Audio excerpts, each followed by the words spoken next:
Gusto ko makipaglaban ngayon sa akin ang kapatid. Ha?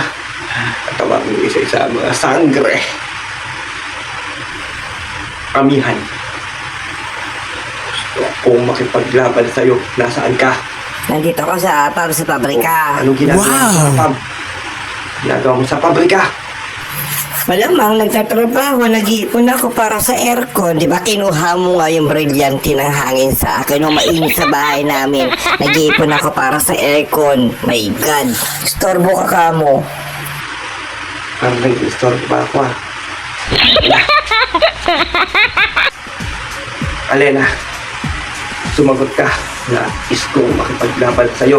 Problema mo, Metena, nasa 31 ko ngayon. Ano naman ginagawa ko sa 31? Malamang naglalaba, alik tubig dito. Eh di ba kinuha mo nga yung brilyante ng tubig sa akin? O hindi ako makapaglaba dito, alik tubig. Buti sana kung ikaw yung maglalaba ng Britney Adamos, ang baho-baho na. Pag di ako napapasalaga dito, ikaw paglalabahin ko. Pinatapusin mo yun. Ang hirap hagilapin ang mga sangre ngayon. Sabi ko na, hindi ito tatanggi. Perena, nasaan ka? Dahil kung makipaglaban ulit sa'yo, Wrong timing ka, nasa PUP ako. ang ginagawa mo sa PUP. Ini-enroll ko si Plamara, ang haba-haba ng pila dito, istorbo ka. Palibasa ikaw, ayaw mo mag-aral. Ha? Kaya ikaw, bubo, tanga mo. Ako, bahala ka nga dyan. Wala naman sa mini-abi dun ah. Yan, maski utak mo, napuno na ng yelo. Sakit sa utak mo na. Alam ko na.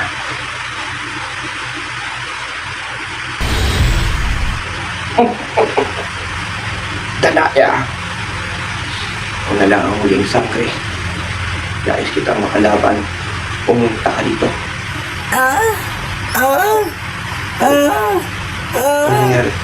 Wow! Ano nangyari? Pasneya ka, nagbebembangan kami ni Akil. Istorbo ka talaga kahit kailan, Metena. Palibasa, wala kang jowa kaya hindi ka nakakatikim ng luto ng Diyos. Tumigil ka dyan, bye-bye. Dinamay mo pa ako. Ano kung wala akong jowa? Ay na nga ako eh. Ako ang pera. Ay na ako. Lahat sila busy. Lahat kayo busy. Eh siya, titinda na lang ako ng yelo. Bahala kayo!